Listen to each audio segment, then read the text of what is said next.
ನಮಸ್ಕಾರ ಎಲ್ಲರಿಗೂ. ಕರ್ನಾಟಕ ಖಡಕ್ ಸುದ್ದಿ ಯೂಟ್ಯೂಬ್ ಚಾನಲ್ಗೆ ಎಲ್ಲರಿಗೂ ಸ್ವಾಗತ. ನೀವೇನು ನಮ್ಮ ಯೂಟ್ಯೂಬ್ ಚಾನಲ್ನ ಸಬ್ಸ್ಕ್ರೈಬ್ ಮಾಡ್ಕೊಂಡಿಲ್ಲ ಅಂತಂದ್ರೆ ಇವಾಗಲೇ ಸಬ್ಸ್ಕ್ರೈಬ್ ಮಾಡ್ಕೊಡ್ರಿ. ಇವತ್ತು ನಾವು ಮಾತಾಡ್ತಿರೋದು ನಿತಿನ್ ನಬೀನ್ ಹಾಗೂ ರಾಹುಲ್ ಗಾಂಧಿ ಅವ್ರ ನಡುವೆ ಇರುವಂಥ ವ್ಯತ್ಯಾಸದ ಬಗ್ಗೆ.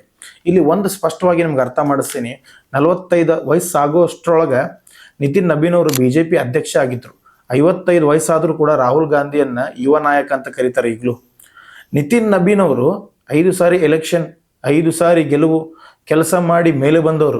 ಆದ್ರೆ ರಾಹುಲ್ ಗಾಂಧಿ ಹೆಸರು ನೋಡಿ ರಾಜಕೀಯ ಸೋಲಾಯ್ತಂತಂದ್ರೆ EVM ತಪ್ಪು, ವೋಟ್ ಚೋರಿ, ಸಿಸ್ಟಮ್ ಸರಿಯಲ್ಲ ಅಂದ್ಬಿಡ್ತಾರೆ. ಕೆಲಸ ಮಾಡೋನು ಫಲಿತಾಂಶ ತೋರಿಸ್ತಾನೆ, ಕೆಲಸ ಮಾಡದೇ ಇದ್ದೋನು ಕಾರಣ ತೋರಿಸ್ತಾರೆ. ಒಬ್ಬರು ರಸ್ತೆ ಹಾಕ್ಸಿದ್ರು, ಸೇತುವೆ ಕಟ್ಟಡ, ಜನರಿಗೆ ಉಪಯೋಗ ಆದರು.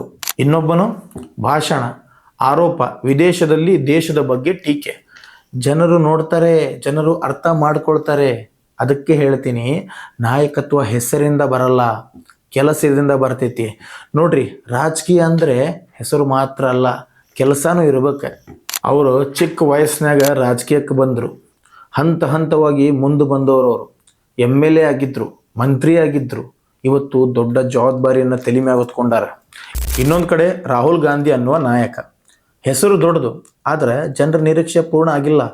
ಎಲೆಕ್ಷನ್ ಸೋಲಿದ್ರೆ ಕಾರಣ ಹುಡುಕೋ ಮಾತು ಜಾಸ್ತಿ ಕೇಳಿಸ್ತೈತಿ. ಜನರಿಗೆ ಬೇಕಾಗಿರೋದು ಮಾತಲ್ಲ, ಕೆಲಸ. ಅದಕ್ಕೆ ಜನ ಕೆಲಸ ಮಾಡೋರನ್ನ ಗುರುತಿಸ್ತಾರೆ. ನಿತಿನ್ ನಬೀನ್ ಮತ್ತು ರಾಹುಲ್ ಗಾಂಧಿ, ಒಬ್ಬರು BJP ಯುವ ಅಧ್ಯಕ್ಷರು, ಇನ್ನೊಬ್ಬರು ಕಾಂಗ್ರೆಸ್ ಯುವ ನಾಯಕರು. ಇವರಿಬ್ಬರ ಮಧ್ಯೆ ಡಿಫ್ರೆನ್ಸ್ ನೋಡೋಣ.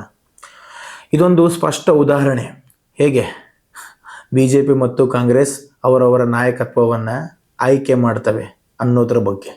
ಇನ್ನೊಂದು ವಿಚಾರದ ಬಗ್ಗೆ, ಇದೇ ವಿಚಾರದ ಬಗ್ಗೆ ಖಡಕ್ ಸುದ್ದಿಯೊಂದಿಗೆ ನಿಮ್ಮ ಮುಂದೆ ಬರ್ತೀವಿ.